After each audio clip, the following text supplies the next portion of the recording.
Hello students, this will be the last lecture for module number 5. We're going to cover up two types of questions over here. The first category of questions that we'll cover is lines of regression are given and certain things are asked. As you can see on the screen, there's one such question. Second category of questions which we'll be looking into is a data set is given X and Y and you're expected to find the Karl-Pearson's coefficient. What we looked in the first lecture was Spearman's rank coefficient. And now we are looking at Karl-Pearson's coefficient of correlation. So first, let's complete the questions of the type where the lines are given and you are expected to find certain data using the given lines. So there are two lines of regression given to you. Always remember there are two lines of regression. One is y on x and one is x on y. Unless mentioned, just looking at the line never tells you which is y on x, which is x on y. Okay. You have to do certain calculations to identify. So that, of course, we'll be doing in this particular question. So let's understand what all things are given and what is asked from us. So if I look at the given data here, there are two lines given to me. Again, sigma x square means the standard deviation, the variance of x is given to me. If it is only sigma x, it will be standard deviation. If it is square, it will be variance. The first thing asked is x bar and y bar. The first thing which is being asked is x bar and y bar. Now, how to find x bar and y bar? First, let's bring the two equations in the standard form. So, the first equation can be written as 5x minus 6y is equal to negative 19. And the second equation can be written as 15x minus 8y is equal to positive 130. Once I've written the two equations in the standard form, I'll get my scientific calculator.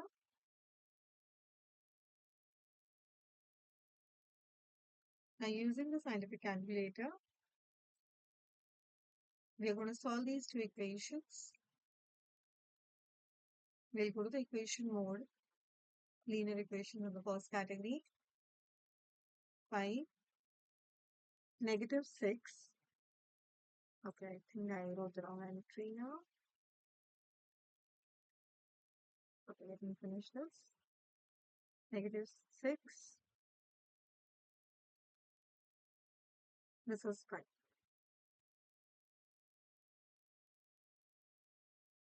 Okay, you have a negative 90,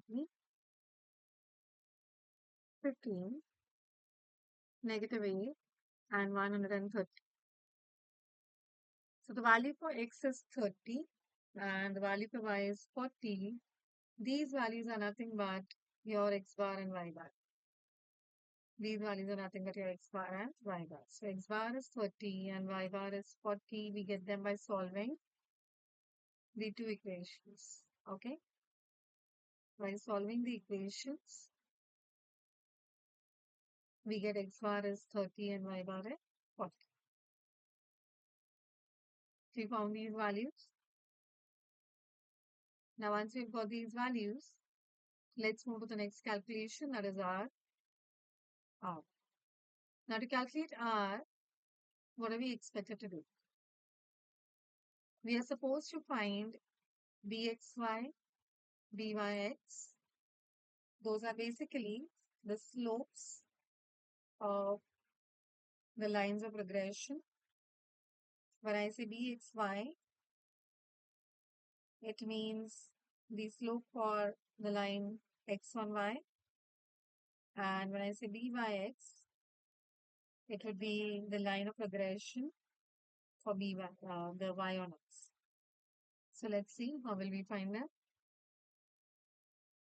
Suppose the first line,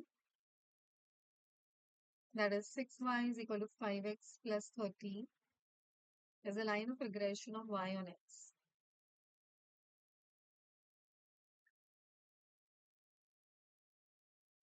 So let this be the line of regression of y on x. which implies y would be equal to 5 upon 6 times x plus 15. Now in this case, the 5 upon 6, which is the coefficient of x, becomes your b by x.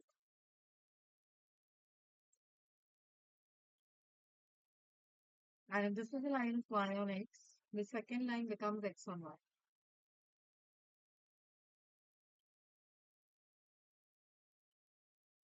So this is a line of regression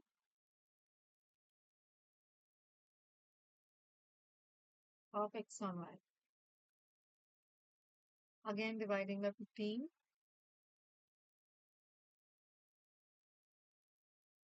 There's a y. The last term I may not simplify. That's okay. Now look at this. 8 by 15. Again the coefficient of y. That's a value of bxy. You got the value of bxy, you got the value of b by x. We'll use the formula for r. So we have the formula for r is bxy times b by x. Let's multiply.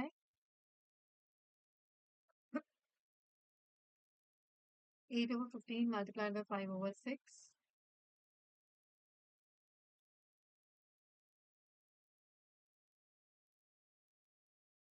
So I have 4 by 9.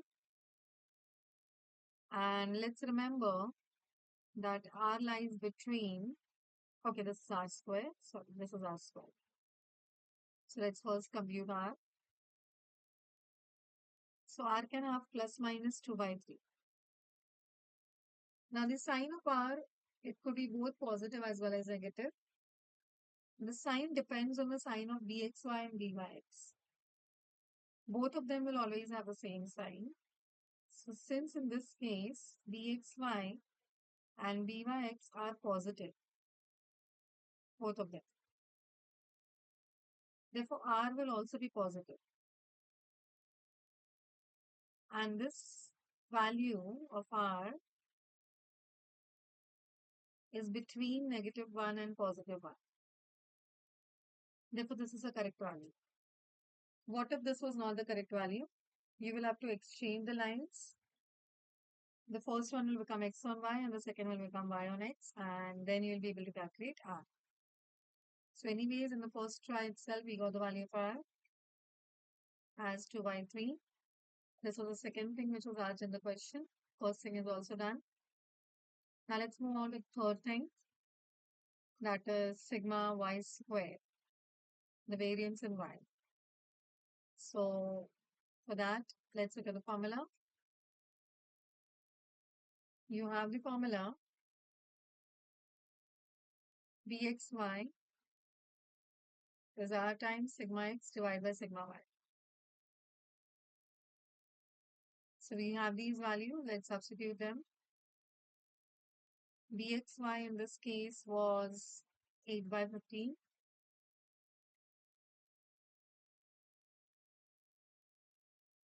So 8 by 15. R is 2 by 3. Sigma x squared is 16. So sigma x would be 4. And sigma y is as it is. Let's shift the terms. Sigma y here. So I have 8 by 3 multiplied by 15 by 8.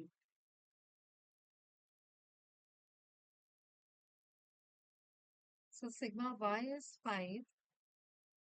The question has asked me sigma y squared. So sigma y square would be 25. Now the last part of the question, it's asking us to find the angle between the lines of regression. Again, a ready-made formula.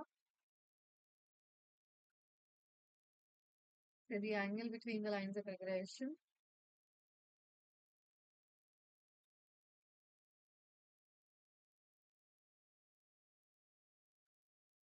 is given by theta is equal to, that angle is represented by theta, tan inverse of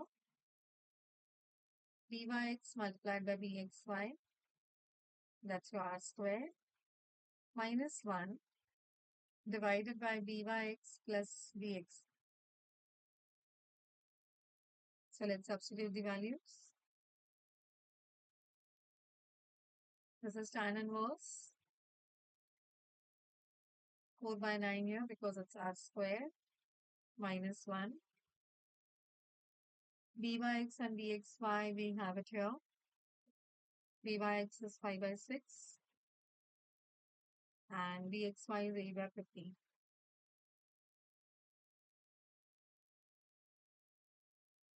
Let's simplify using the calculator. So I'll go to the computational mode. The numerator has 4 by 9 minus 1. We have this entire thing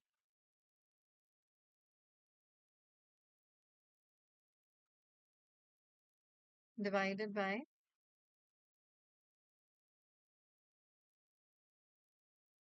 5 by 6 plus 8 by 15. So that's a negative 50 by 123.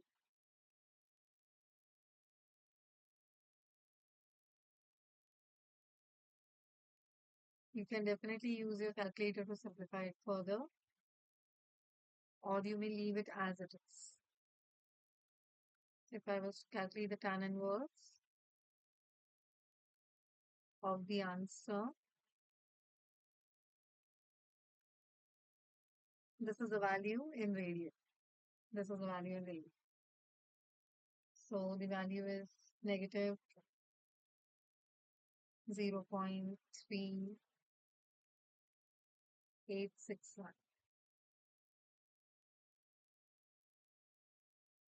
That's my theta. So there were 4 parts to the question. We have managed to complete all 4 parts. I hope these calculations are clear. X bar, Y bar is the simplest and the smallest. R is a little longer.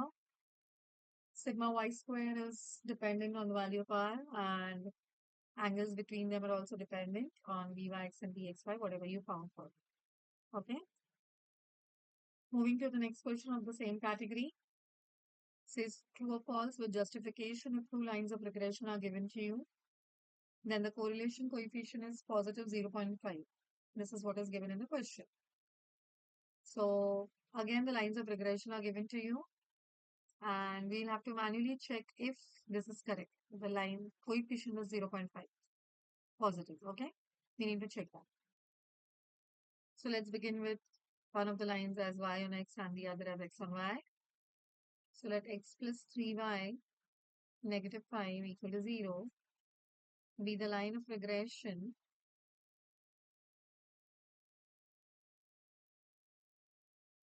of y on x.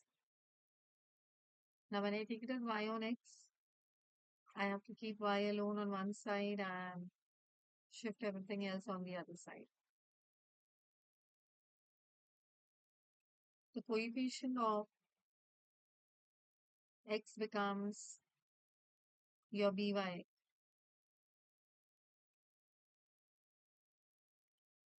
If this is a line for y on x, the second one automatically becomes the line of regression of x on y, which means I'll keep x alone and the coefficient of y here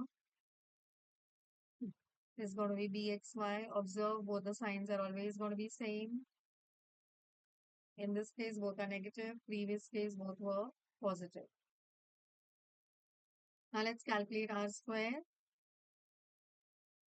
Let's calculate r square. by formula bxy multiplied by byx,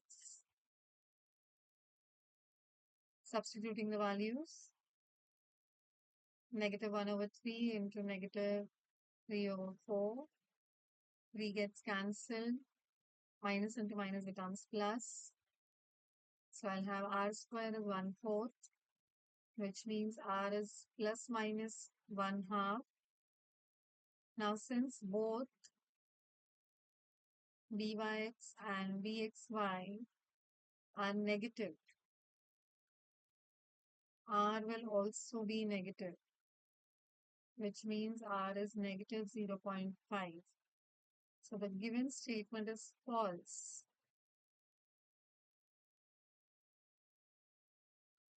Because the statement gives me a positive 0.5, whereas the correct answer is negative 0.5. Always remember r, bxy and byx, all the three will always have the same sign. And the value of r will lie between negative 1 to positive 1. I hope the calculation is clear. This was a 5 marks question asked in the exams. Let's proceed further. The next category of question is to find the Pearson's coefficient from the given data. So we'll be again finding small r, but this time there'll be a data which will be given in the tabular format to us. So there's a direct ready-made formula. There are many formulae actually, but I prefer only remembering one of the formula because if my work is done by only one formula, I don't require all the others. Okay. So we are okay with remembering only one formula. Remember small r for Pearson and capital R for Spearman's. This is your formula. One of the formulae actually. You can of course solve it by the other formulae, but then remember and read properly.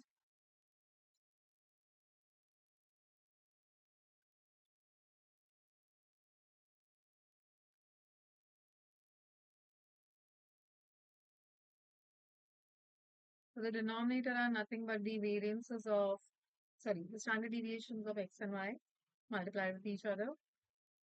Okay. So again, because we require some summations and things like that, we'll go to the Excel sheet.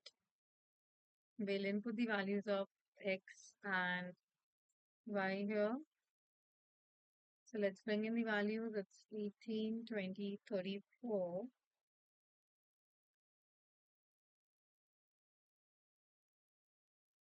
In the exam, you'll have to do it manually.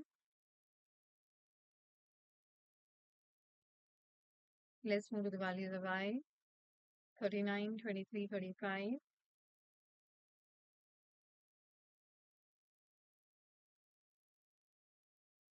18 and 46. Okay. I'll also get the formula here so that we know what are the requirements of the table. I believe I'm not able to. Okay, fine. So I'll write down the formula there.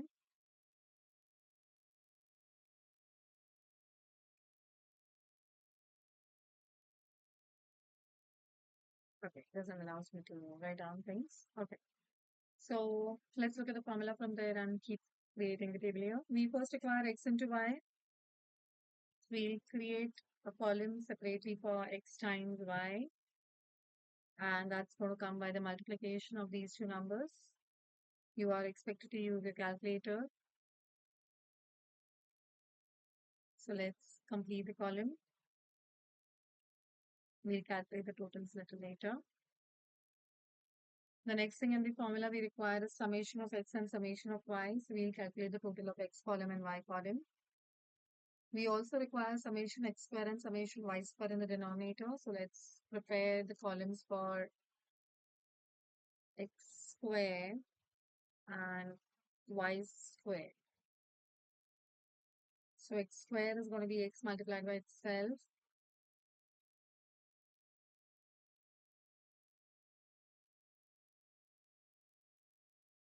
And y square is going to be y multiplied by itself. I've got all of these values. I'll be calculating the total for each of them.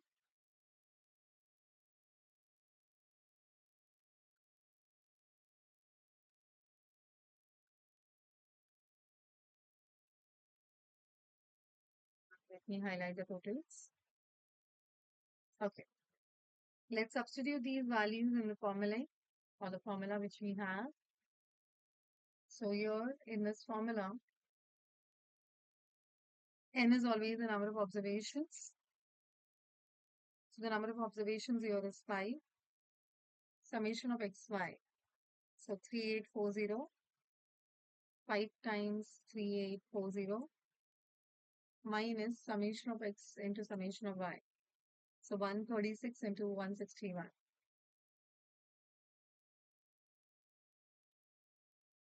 Denominator 5 times summation x square, which is 4728, minus summation of xc whole square. Summation of x was 136, its square. Second root again 5 times summation y d whole square or y square. That's 5715. And lastly 161 square. Let's use the scientific calculator. Your inputs matter a lot. How you put in your values. So I'll require a numerator and denominator from the very start. I have 5 times 3840 minus 136 into 161. Denominator under root of 5 times 4728 minus 136 square. Next root 5 times 5715 minus 161 square. So the answer is negative 0.7297.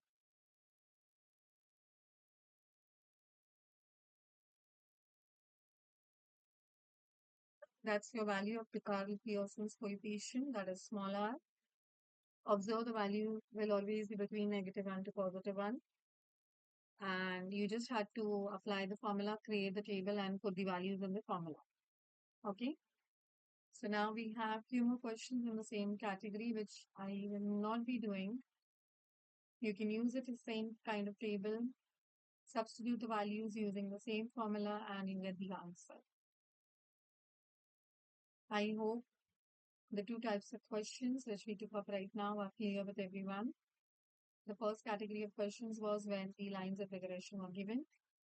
And the second category of questions is when the table is given. In both the cases, we were finding the Pearson's coefficient of correlation. So we end the video here. This ends your module number 5. All the very best for your exams.